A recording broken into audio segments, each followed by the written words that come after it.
प्यारे बच्चों, good afternoon. देखो हमारा फर्स्ट लेसन कंप्लीट हो गया है। सेकंड लेसन है वर्ण, वर्णमाला और मात्रा। ठीक है, वर्ण, वर्णमाला और मात्रा। तो वर्ण है वो क्या होते हैं?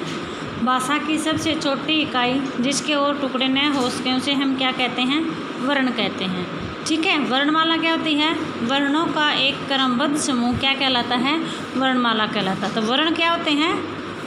कौन से होते हैं वर्ण? स्वर और व्यंजन होते हैं। ठीक है, तो स्वर और व्यंजन। स्वर कौन से होते हैं? ए, आ, ई, उ, ए, उ, री, ए, ऐ, ओ, औ, अंग, अह। ठीक है, यानी कि 11 स्वर होते हैं। अंग और अह क्या होते हैं? इसमें अयोगवा होते हैं। ठीक है, उसके बाद में व्यंजन होते हैं कैसे लेकर है तक। ठीक है, तो इनका एक निश्चित समूह होता है, उसको हम क्या कहते हैं? वर्ण कहते हैं। इनका निश्चित समूह है, उनको क्या कहेंगे हम? वर्णमाला कहते हैं। और ये अलग अलग हैं तो इनको हम क्या कहेंगे? वर्ण कहते हैं। ठीक है, और इसमें आता है एक मात्रा। मात्रा क्या होती है? व्यंजन के साथ में स्वर का जो चिन्ह लगता है उसे हम क्या कहते हैं? मात्रा कहते हैं। ठीक है, तो स्वर होते हैं वो अपने आप में पूरे होते हैं, व्यंजन होते हैं वो अपने आप में पूरे नहीं होते हैं, वो क्या होते हैं? अधूरे होते हैं स्वर के बिना। अगर स्वर उनके साथ में मिले हुए हैं तो वो क्या हो जाएंगे? पूरे होंगे। अगर उनमें मिले हुए नहीं हैं तो क्या हो जाएंगे? व्यंजन अधूरे रह जाएंगे। तो चलो अब हम लेसन स्टार्ट करते हैं। देखो इसमें वैसे हमने एक बार ये पढ़ लिया था, फिर भी रिवीजन का टाइम है, हमें एक बार जल्दी जल्दी कर लेते हैं। जब रेलगाड़ी छुक छुक छुक छुक करती हुई चलती है तब अनेक प्रकार की ध्वनियाँ निकालती है। आपके घर में जब बर्तन साफ़ होते हैं तब भी बर्तन टकराने की अलग अलग ध्वनियाँ निकलती हैं। क्या आप रेलगाड़ी से निकलने वाली और बर्तनों से टकराने वाली ध्वनियों के अर्थ समझ पाते हैं? नहीं समझ पाते ना। हम इन ध्वनियों के अर्थ को नहीं समझ पाते हैं। हम तो केवल मनुष्य के मुख से निकलने वाली ध्वनियों को ही समझ पाते हैं। न तो हम पशुओं वाली ध्वनियाँ समझ पाते हैं, न ही कोई बर्तन की आवाज़ आ रही है या फिर किसी और जो साधन होते हैं, अपने यातायात के साधन होते हैं, उनके चलने की जो आवाज़ आती है वो भी हम समझ नहीं पाते हैं। तो इनको हम क्या कहते हैं? ध्वनियाँ कहते हैं। ठीक है, जैसे 2-3 शब्द लिखे हुए हैं यहाँ पर। हाथी, औरत, खिलौने। इनमें क्या है? अलग अलग ध्वनियाँ हैं और अलग अलग ध्वनियों के मेल से क्या बना है? ये कि शब्द बना है। ठीक है,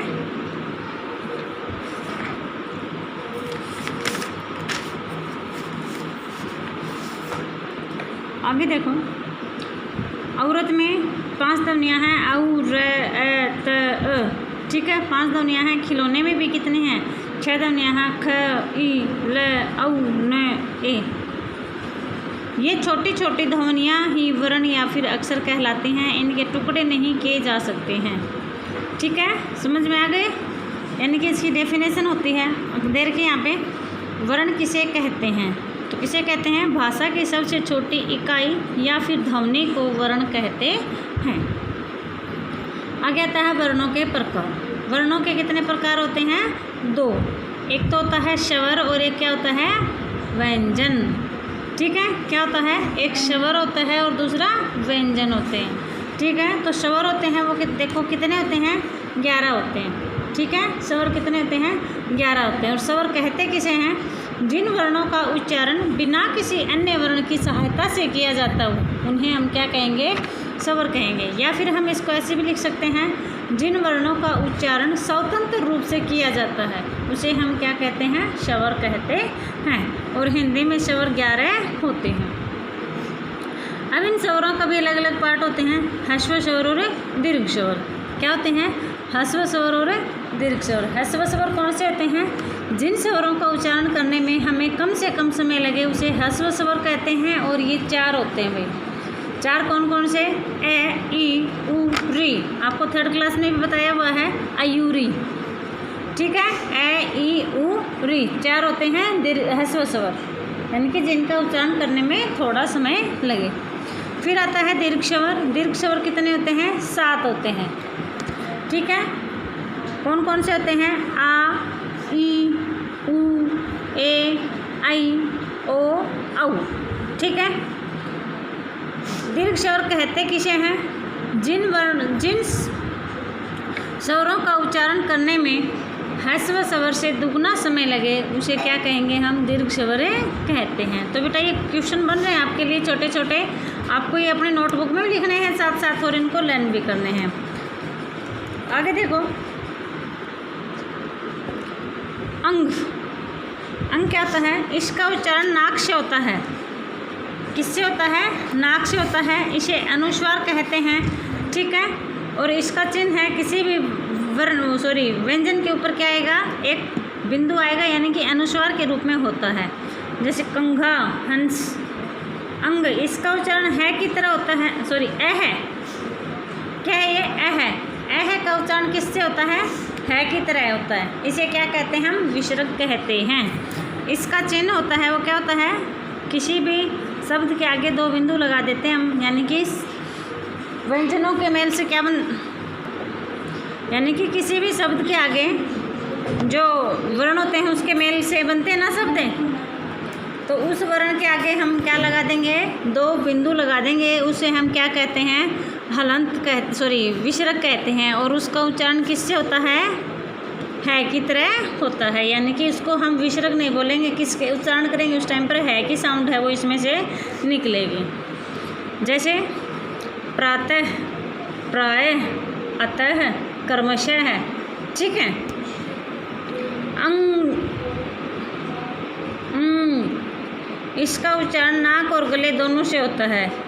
इसे अनुनासिक या फिर चंद्र बिंदु कहते हैं। देखो, एक तो होता है हंग, ठीक है। इस अंग का उच्चारण किससे होएगा? सिर्फ नाक से होएगा। उसे हम नाक से होएगा उसको क्या कहेंगे? अनुस्वार कहेंगे। और एक चंद्र बिंदु होता है उसका उच्चारण है वो किससे होगा? नाक और गले दोनों से होएगा।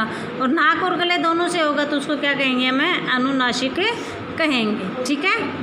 जैसे मुंह, चांद, कांच, दांत, ये क्या होते हैं? अनुनासिक या फिर चंद्र बिंदु। आगे विशेष दे रखा है, अंग और है अयोगवा कहलाते हैं। ये न तो स्वर होते हैं और न ही व्यंजन होते हैं। इनका स्थान स्वर के बाद और व्यंजन से पहले होता है। समझ में आया? यानी कि अयोगवा कौन से होते हैं? वेद अयोगवा होते हैं तो अंग और है, ठीक है ना। लेकिन ये न तो स्वर होते हैं और न ही व्यंजन होते हैं। इनका स्थान कहाँ होगा? स्वर के तो बाद में होगा और व्यंजन से पहले होगा। आगे देखो, व्यंजन। जिन वर्णों का उच्चारण स्वरों की सहायता से किया जाता हो उसे क्या कहते हैं? हमें व्यंजन कहते हैं। यानी कि व्यंजन होते हैं वो स्वतंत्र नहीं होते, स्वर होते हैं वो स्वतंत्र होते हैं। उनके ऊपर किसी का नियंत्रण नहीं होता, लेकिन व्यंजन के ऊपर स्वरों का नियंत्रण होता है। अगर स्वर नहीं होंगे तो व्यंजन क्या हो जाएंगे? अधूरे हो जाएंगे। हिंदी में 33 व्यंजन होते हैं भाई, ठीक है। 33 कहाँ से कहाँ तक? कै से लेकर है तक। कै वर्ग, च वर्ग, ट वर्ग, त वर्ग और पै वर्ग, ये 5 वर्ग होते हैं वर्णमाला में। और इन 5 वर्गों को हम क्या कहेंगे? स्पर्श व्यंजन कहेंगे। कै से लेकर मैं तक। तो स्पर्श व्यंजन कितने होते हैं? 25 होते हैं। कितने होते हैं ये? 25 होते हैं, ठीक है। और 25 कहाँ से कहाँ तक होते हैं ये? कै से लेकर मैं तक। और इनको हम बोलते क्या हैं? स्पर्श व्यंजन। आगे आता है य, र, ल, व। य, र, ल, व क्या होते हैं? अंतस्थ व्यंजन होते हैं। ये 4 होते हैं भाई। आगे आता है श, श, है। तीनों श और है ये क्या होते हैं? ऊष्म व्यंजन होते हैं। तो यहाँ पर 2-3 क्वेश्चन बन रहे हैं। स्पर्श व्यंजन कितने होते हैं? स्पर्श व्यंजन 25 होते हैं। कहाँ से कहाँ तक होते हैं? कैसे लेकर मैं तक होते हैं। फिर क्वेश्चन बन रहा है अंतस्थ व्यंजन कितने होते हैं और कौन कौन से होते हैं? तो अंतस्थ व्यंजन 4 होते हैं, ये, र, ल, व। आगे आता है ऊष्म व्यंजन। ऊष्म व्यंजन होते हैं 4 होते हैं। कौन कौन से? श, है। आगे देखो, इनके अतिरिक्त भी कुछ व्यंजन वर्ण होते हैं भाई। देखो, ये तो होते ही होते हैं, लेकिन इनसे अलग भी कुछ होता है। ड और ढ। ड और ड वर्णों के नीचे बिंदु लगाकर ड और ढ ध्वनियाँ बनती हैं। इन्हें भी व्यंजन के रूप में अपनाया गया है। इन्हें अतिरिक्त व्यंजन या फिर अन्य व्यंजन कहते हैं। इनसे किसी शब्द की शुरुआत नहीं होती भाई। खास बात क्या है इसके अंदर, किसी भी शब्द के शुरुआत में ये वर्ण नहीं आते हैं, ठीक है। बीच में आ जाएंगे, लास्ट में आ जाएंगे, लेकिन शुरुआत इनसे नहीं होगी। जैसे घोड़ा, सड़क, पढ़ना, चढ़ना आदि। फिर आता है संयुक्त व्यंजन। क्या आता है? संयुक्त व्यंजन। संयुक्त व्यंजन कितने होते हैं? 4 होते हैं, अक्षर, त्रय, ज्ञ और श्रय। कितने होते हैं संयुक्त व्यंजन? 4, अक्षर, त्रय, ज्ञ और श्रय। ये 2 व्यंजनों के मेल से बनते हैं भाई, तभी इनको क्या कहते हैं? हम संयुक्त व्यंजन कहते हैं। क और श से क्ष, ज और अय से ज्ञ, त और र से त्रय, श और र से श्रय। फिर आती है वर्णमाला। वर्णमाला क्या होती है? स्वर और व्यंजन के मिलने से बनती है ना, तो वर्णमाला किसे कहते हैं? स्वर और व्यंजन का एक क्रमबद्ध समूह क्या कहलाता है? वर्णमाला कहलाता है। इसको हम ऐसे भी लिख सकते हैं, वर्णों के व्यवस्थित समूह को क्या कहते हैं? हम वर्णमाला कहते हैं। तो वर्णों का व्यवस्थित समूह क्या होता है? पहले स्वर आएंगे, उसके बाद में व्यंजन आएंगे। तो हर भाषा की अपनी अपनी वर्णमाला होती है भाई, हिंदी की भी होती है, अंग्रेजी की भी होती है, संस्कृत की भी होती है, सभी भाषाओं की अपनी अपनी वर्णमाला होती है। तो हिंदी देखो, अंग्रेजी में 26 वर्णों की वर्णमाला होती है, जिन्हें हम क्या कहते हैं? अल्फ़ाबेट कहते हैं। क्या कहते हैं? अल्फ़ाबेट कहते हैं। लेकिन हिंदी भाषा में 44 वर्ण होते हैं भाई। हिंदी भाषा में कितने वर्ण होते हैं? 44 होते हैं। अतः हम कह सकते हैं कि वर्णों की क्रमबद्ध व्यवस्था को वर्णमाला कहते हैं। क्वेश्चन बन रहा है, वर्णमाला किसे कहते हैं? वर्णों की क्रमबद्ध व्यवस्था को वर्णमाला कहते हैं। आगे आता है कुछ विशेष देर का। हिंदी में वर्णों की संख्या 44 होती है, लेकिन ड, अंग, अ और अक्षर, ग, श्रय को वर्णमाला में जोड़ दें तो वर्णों की संख्या कितनी हो जाती है? 52 हो जाती है। तो ये 52 कैसी होगी? देखो भाई एक बार आप, स्वर कितने होते हैं? स्वर होएंगे 11, प्लस में 33 व्यंजन हो जाएंगे, प्लस में 4 संयुक्त व्यंजन हो जाएंगे, प्लस में 2 अन्य व्यंजन हो जाएंगे और 2 अयोग्य हो जाएंगे, ठीक है। अब इनको जोड़ेंगे तो 11 स्वर और 33 व्यंजन 44 है, 4 संयुक्त व्यंजन 48 और 2 अन्य व्यंजन 50 और 2 क्या होते हैं? अयोग्य होते हैं, अंग और अ है। कितने हो गए? ये 52 हो गए, ठीक है ना। आगे है स्वरों की मात्राएं। तो स्वर कितने होते हैं हमारे पास? 11, और 11 स्वर होते हैं, उनकी मात्रा भी अलग अलग होती है। तो मात्रा किसे कहते हैं? व्यंजन के साथ लगने वाले स्वर के विशेष चिन्ह को क्या कहते हैं? हमें मात्रा कहते हैं। क्वेश्चन बनता है, मात्रा किसे कहते हैं? व्यंजन के साथ लगने वाले स्वर के विशेष चिन्ह ही मात्रा कहलाते हैं। तो ये आपको दिखाई दे रही हैं, स्वर दे रखे हैं, उनकी मात्रा दे रखी है, और व्यंजन पर हम किस प्रकार से लगाते हैं, ठीक है भाई। ये आप पढ़ के कर लेना।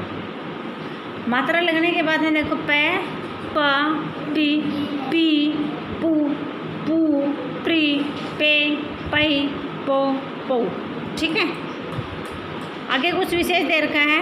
ए स्वर की मात्रा अलग से नहीं होती भाई, क्योंकि यह प्रत्येक व्यंजन के अंदर मिला हुआ होता है। ए की सहायता के बिना हम व्यंजन को इस तरह लिखेंगे, यानी कि व्यंजन के नीचे क्या लगा देंगे? हलंत लगा देंगे। ऊ और ऊ की मात्राएं रे के नीचे नहीं बल्कि उसके पेट में लगती हैं भाई। रे के बीच में लगते हैं ना ऊ और ऊ की मात्रा। रे के कुछ जैसे रे प्लस में छोटे ऊ की मात्रा में तो घुंडी नहीं आएगी, सीधी आ जाएगी, और बड़े ऊ की मात्रा आ जाएगी, उसमें क्या जाएगी? ये घुंडी आ जाएगी। रे के कुछ अन्य प्रयोग हैं, रेफ का भी होता है, पदेन का भी होता है, ठीक है। तो रेफ होता है ऊपर वाला रे, और पदेन होता है पैर में लगता है वो रे।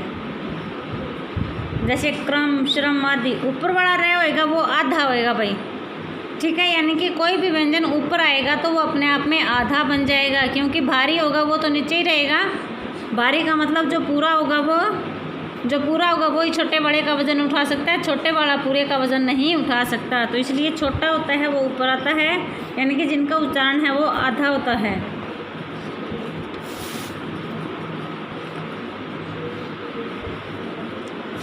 तो आज के लिए इतना ही काफ़ी है। एक्सरसाइज अगर आप कल करवाएंगे फिर आपको, ठीक है।